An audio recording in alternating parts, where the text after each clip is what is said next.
guys, welcome back to my YouTube channel. Thank you guys so much for those who tune in, subscribe, like, and comment on all my videos. I really do appreciate it. It means a lot to me. I work really hard to film, edit, and cut these videos, so it's a lot of work, and it would mean a lot if you guys could show some love and support on this page. I'm really trying hard to focus on YouTube and get more content out for you guys. So today I'm doing a Q&A. That was one of the most requested videos from you guys. So I took a poll on my Instagram asking for some questions to be sent in from my followers on Instagram. So I'm gonna go ahead and answer a few of those. I don't want to make this video too long because I don't want to overwhelm people, because the longer the videos, the more y'all seem to tune out. So I'm going to answer a few. Okay. So I get a lot of relationship questions. Probably, I don't know if you guys, I assume it's because I was like on The Bachelor, and so I've put my dating life out there, so I'm assuming that's why. But also I think it's like it's a subject for curiosity just in general. I know that when I was single, I always like kind of looked to other people who were in relationships and like wondered what their relationship was like or whatsoever. So the first question is, how is Ola different than your past relationships? So I was in 2 long-term relationships. My first one was in high school. I dated the guy on and off for 4 years. I think that was just like a different relationship. I look back on that and kind of like, okay, well, that was just high school, like lust and like love. It wasn't anything too serious, but I do feel a little bit traumatized from what happened in that relationship, because he did cheat on me with somebody else like constantly, and I would always get back together with him. So I think that was kind of the beginning of always breaking up and getting back together with guys. And then I had a relationship when I turned 21, when I was in college. I started dating somebody, and I dated him on and off again for 5 years. I don't believe the on and off again relationships. I really don't think it works. I think that people break up for a reason. And like constantly threatening to break up with each other over things, I don't think that's healthy. I don't think it's good. So I was in an on and off again relationship for 5 years. And I mean on and off again, like it was all the time, constant breaking up. I think like the longest we ever dated was a year without breaking up. Very verbally abusive, emotionally abusive relationship. So I think that relationship was the hardest one on me, because not to say that I was by any means perfect in that relationship, but it really took a toll on my emotional health. I really was drained in that relationship, and I was like the worst version of myself possible. He definitely brought out the absolute worst in me. So after that relationship, I finally found the strength to just like stay away, and I was single for 3 years. And I just did a lot of like like I focused on myself a lot. So I did a lot of meditation. I turned to, podcasts and spirituality, like with crystals, and going to see psychics and getting chakra alignments. And so that's something that I love it. I believe in it. I believe that what you put out into the world comes back to you. I believe in manifesting. I believe in the law of attraction. And so my relationship with Ola, I believe, is different because I'm different.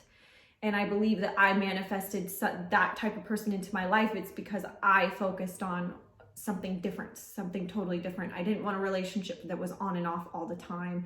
I wanted someone who brought peace into my life, not heartache, not chaos, not messiness. Like I just wanted peace and contentment. And that's what's the most different about my relationship now, is I never have to worry about being somebody that I'm not. I feel like I can 1000% completely be myself in this relationship, and I'm not getting judged. I'm not getting yelled at. I'm not getting like verbal abuse. I mean, it's just truly the calmest relationship I've ever been in. And I always used to joke with my sister, because like she's in such a good relationship too. I'm like, I wonder what it feels like to go to bed at night and just not have to worry about your relationship or go to bed crying all the time. And so now I have that. I can go to bed and I can go to sleep and I'm like in just so much peace, and I don't have to worry about what's happening in my relationship. And I can focus more on myself and figure out what I need in my life versus like constantly trying to make somebody else happy. So that was a long answer to a question. All right.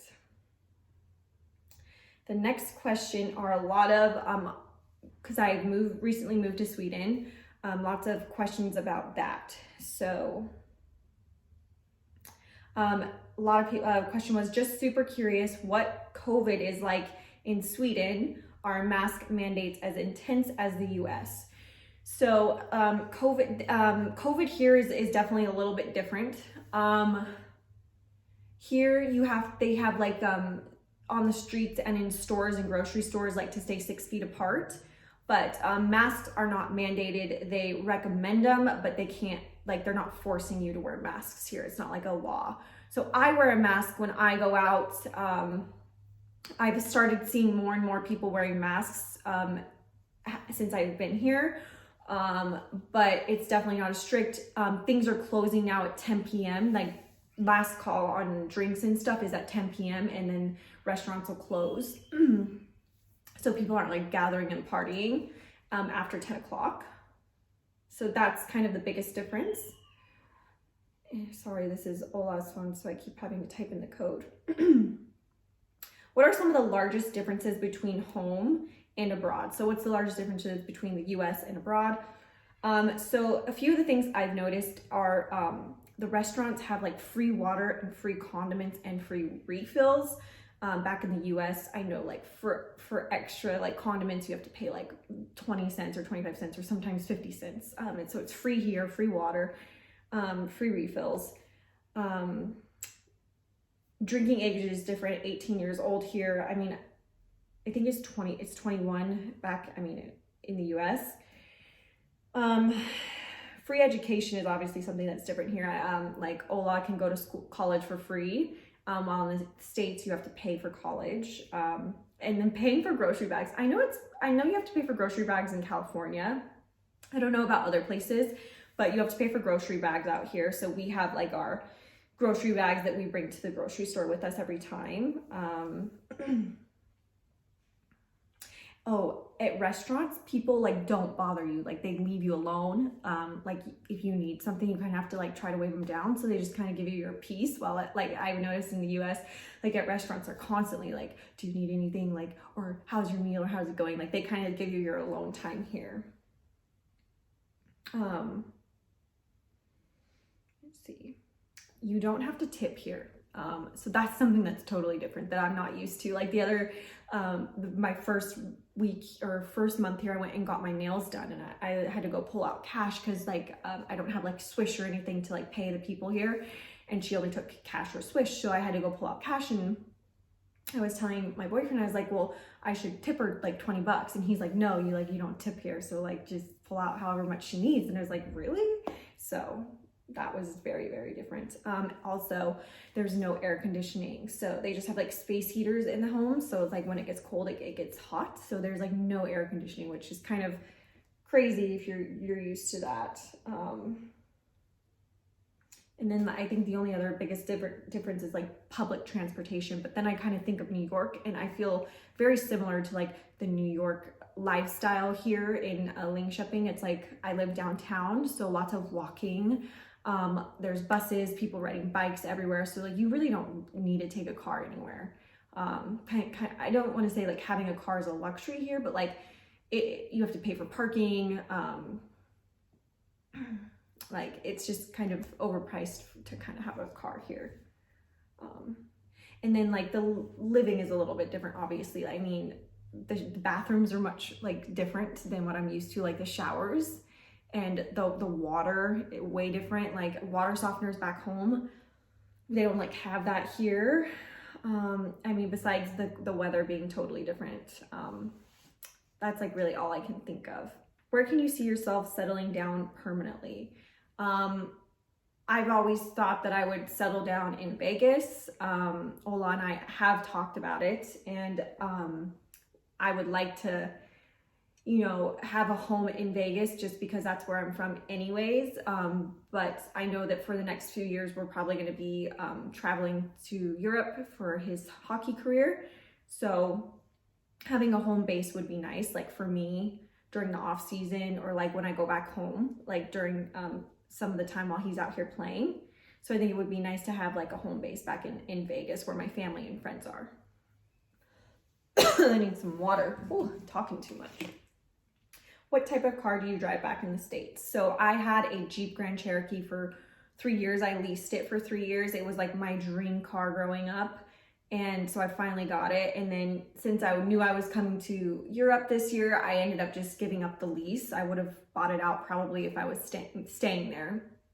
I probably just would have bought it out because it's like, I love that car. It's a beautiful car. It's a great car. I haven't had any issues with it. So loved it. What are your top favorite clothing brands? So I am super obsessed with Revolve, super easy, free returns. Their shipping is so fast. Absolutely love Revolve. Shopbop is amazing. Similar where like the shipping is free to ship and free to return. Super quick shipping. I love Reformation, Nordstrom, Urban Outfitters. Out here in Sweden, I really like Gina Tricot, Big Bock. Zalando is a really cool place out here. Anyone assume you're Swedish and talk to you in Swedish all the time? I think most people here in Linköping, since it's such a small city, I don't think they have, would think that they have lots of tourists out here. So most people do speak to me in Swedish first, and I always have to ask, like, oh, do you speak English? What you eat in a day. I've done two YouTube videos already on what I eat in a day, so make sure you check those out. That's like the one question I always ask. I always get asked. What kind of camera do you use for your photos aside from your phone? So for my professional photos that I take for my Instagram, I use a Canon Rebel T5i camera. It's a much older version. I got it maybe I want to say 4 or 5 years ago. So it doesn't have Bluetooth. So I have like the connector to plug into my phone to download the photos. And I have like a remote that takes photos now. So I love the camera. I think it's great. I bought a 50 millimeter lens for it. I absolutely love it. I've been really looking into a 60 millimeter or 65 millimeter lens, just so I can get further away shots, because the 50 millimeter is really tight for portraits. Are you experiencing any culture shock? So I think luckily for me, since I am in Sweden, it's a little bit different versus if I was in like Russia maybe. Because everybody is really good at speaking English out here, and it feels, for me, like I kind of keep explaining, it kind of reminds me of like a New York, living in the city type lifestyle where you're constant, like just this like people working every single day. So I haven't really experienced that yet. Yeah, I don't know. The next question is, would you and Ola want to adopt a dog from Bunny's Buddies? So yes, Ola and I, that's the plan as of right now, is to adopt a dog from Bunny's Buddies. I would really like to do it next summer before I come out here next year, because it would be nice to have a little companion with me during this time, like during these times, because it gets very lonesome when he's traveling and on the road and playing tons of games. So having a dog is like very important to me. I've always grown up with dogs, pets. So I definitely want to get a pet for next season. And yeah, I want to adopt either way, whether it's from Bunny's Buddies or not. I obviously would love to adopt from Bunny's Buddies, and I'm super open to whatever kind of dog we end up getting. I obviously think that I would prefer a smaller dog, since we're going to be traveling a ton from Europe to the US. So I think a smaller dog would be more ideal, but my heart leans towards bigger dogs. And I mean, I'm sure I could get my dog as like an emotional support or service dog, so that like he can travel, or he or she can travel on the planes with me. But I think right now, with our lifestyle, living in apartments probably for the next few years, except for if we get a house in Vegas, like where we'll be staying a lot of his off time, I think a smaller dog would be a little more realistic for right now. So we'll see. I'm not like being super picky about it. Like, I just want to rescue a dog that needs tons of love because I need tons of love too. And my favorite Swedish candy. The Swedish candy is so good out here. The Finnish candy is really good too. So that's tough. I don't think I really like know the differences between Swedish and Finnish. I know the Finnish candy, it's like Tutti Frutti. The Black Panther ones are really good. But like the thing is like the Swedish candy, like you like scoop it out and you put it into a bag. So I don't know like the names of them. So I'm trying to think. I mean, the chocolate's really good. I don't like the black licorice. I'm not a fan of black licorice, but I know that's super popular. So I don't know. I like all the candy. If it has sugar on it, I'm gonna eat it. What kind of visa did you get, and did you need the application to get into Sweden? So I applied for, gosh, I don't remember the name of the application that I applied for, but basically it was just an application to state that I was going to be going to be living with Ola out here, and that I'm not going to be working, and that he's going to be financially like supporting me while I'm out here. So I'm not like allowed to work here in Sweden at all, but I'm allowed to do all of my work back home from the US. Like, so all my social media stuff I can still do, which is great. And I love that. And I'm very thankful for that. But I did have to show proof of my pending application before I entered Sweden. So I had to show proof of like a 48-hour COVID test before I entered. And then I had to show proof of our relationship to prove that we were like actually in a cohabiting relationship. So I brought tons of pictures. I brought a letter from Ola stating that he like is going to be like, I'm going to be coming to live with him. We brought the apartment lease, the proof of like that I submitted the application before it got approved. I had to bring like his hockey contract to prove that he was working out here, and letters that were sent with both of our names on it. I had like one letter sent to me in Vegas, like with both of our names on it. So I packed that. But yeah. So those are the few questions that I'm gonna go ahead and answer for this video because it's already 18 minutes long. But I hope you guys enjoyed this. If you guys have any other things that you would like to see on my YouTube channel, please comment and please show some love. Please have your friends go and like, comment, and subscribe on my videos, and let's just spread the word so that I can get some love on here on YouTube. And just can't thank you guys enough for all of your constant support.